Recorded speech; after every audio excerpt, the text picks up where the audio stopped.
Published 0518 EDT, 3 November 2017. Updated 11/27 EDT, 3 November 2017. Two grieving mothers are helping each other through the loss of their children after a message in a bottle brought them together, despite living 5,000 miles apart.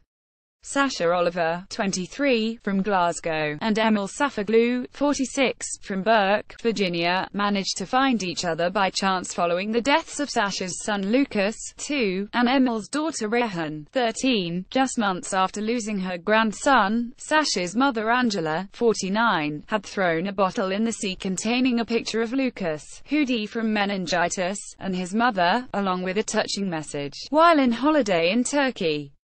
Emil, who was grieving with her family in Turkey, by chance discovered the bottle, exactly a month after Rehan died after being hit by a train during a hiking trip. She was so moved by the message that she decided to connect with Angela on Facebook earlier this year, as well as Sasha, with the pair later becoming friends. Sasha Oliver, 23, from Glasgow, lost her 2-year-old son Lucas, pictured together to meningitis in December last year. The two mothers believe their children, who never met in life, are together, supporting each other in death. Finding the bottle wasn't a coincidence, said Sasha. I think Rehan and Lucas are together, looking after each other. It is a comfort for me to believe that my son, who I loved so very much, is with Rehan, who I've been told was a very kind girl. Angela added, I'm not religious, but it simply seems too much of a coincidence. Why would another mum who has been through such a tragedy pull the bottle from the sea otherwise? In July this year, Emil Safaglu, 46, from Burke, Virginia, lost her 13-year-old daughter Rehan, pictured together after she was struck by a train while hiking. I truly believe Lucas and Rehan are together, looking after one another and happy. Lucas had fallen ill at the end of November 2016. On the same day the family put their Christmas decorations up. He initially just had a fever, recalled Angela. We weren't unduly concerned. We put him to bed, and checked in on him. But, just hours later, his hands and feet felt ice cold and Angela noticed a rash on his stomach, a common sign of meningitis. I put a glass on it and it didn't vanish, she said, describing a test used as an indicator of possible meningitis. The two grieving mothers were brought together by chance by a message in a bottle that was thrown into the sea in Turkey by Sasha's mother Angela. This note was launched on July 25, 2017. My name is Angela Oliver from Glasgow, Scotland. I'm sending the spirit and joy of my 2-year-old grandson who passed away from meningitis on December 3, 2016. His name is Lucas Smith, born the 13th of July 2014. He was the sunshine in our lives and we miss him every day. I hope his spirit travels the world as we know he is still with us in spirit and forever in our hearts. Myself and my daughter Sasha send this with love and hope in our hearts. If you find, please contact. She and Sasha immediately took Lucas to the Queen Elizabeth University Hospital in Glasgow, where he was diagnosed with suspected meningitis and put in a coma, to give him a chance to recover, and pumped of antibiotics. Briefly, his condition seemed to improve, and Angela thought he would pull through. In my head, I thought he would survive, she said. He seemed to be doing better. But it wasn't to be. On December 3, during the early hours, the child they loved so much died from meningococcal septicemia, a combination of meningitis and septicemia, or blood poisoning.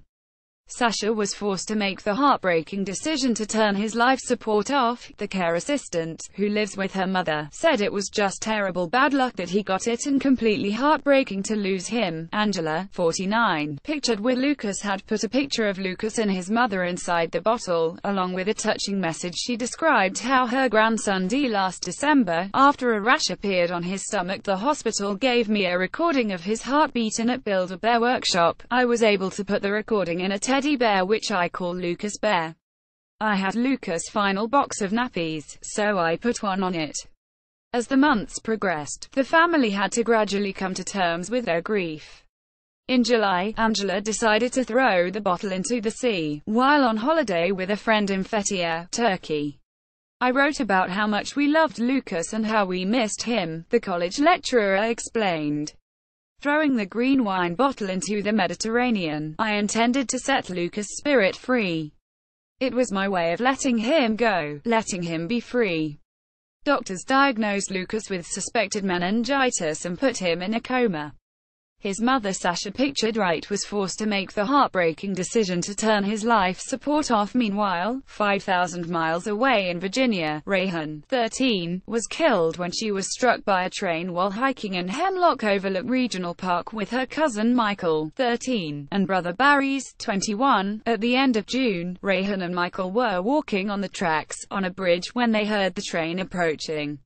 While Michael managed to jump out of the way, Rayhan was not so lucky. Her mother Emil explained Rayhan tried to outrun it, but she was hit and killed. It was an accident. No one was to blame. Barry's went to her. She was dead, but perfectly preserved, like she was sleeping.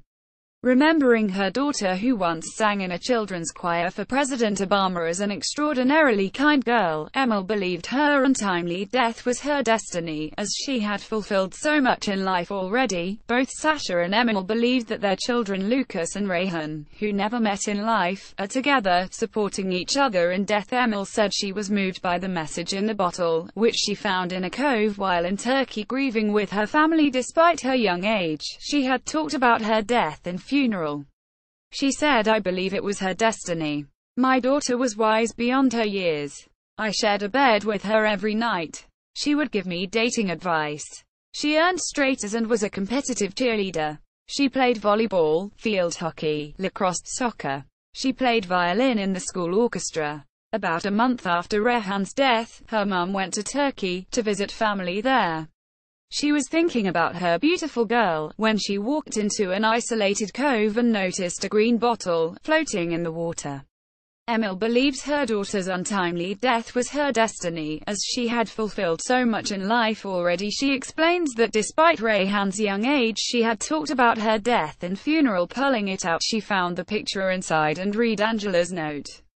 It read, "This note was launched on July 25, 2017. My name is Angela Oliver from Glasgow, Scotland.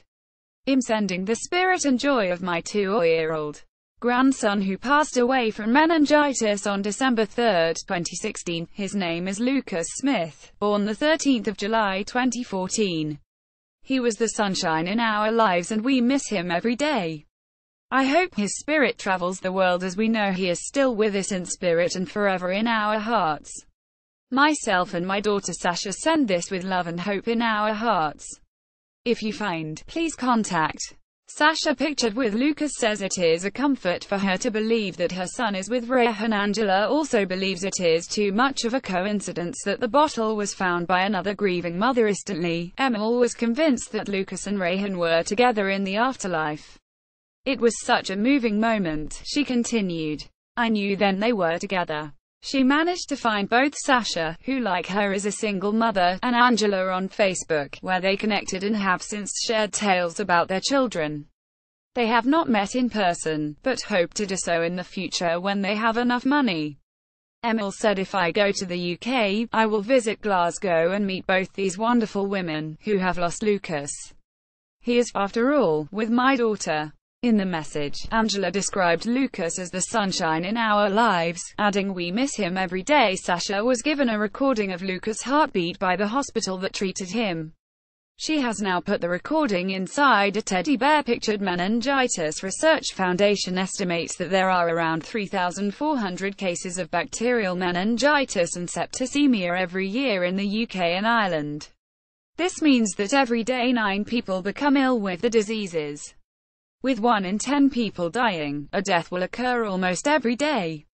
A further 2 people will be left with life-altering after effects as severe as brain damage, deafness, and multiple amputations. Meningitis vaccines offer excellent protection, but they are not yet available for all forms. So it's vital to know meningitis symptoms and what to do if you suspect someone has meningitis or septicemia.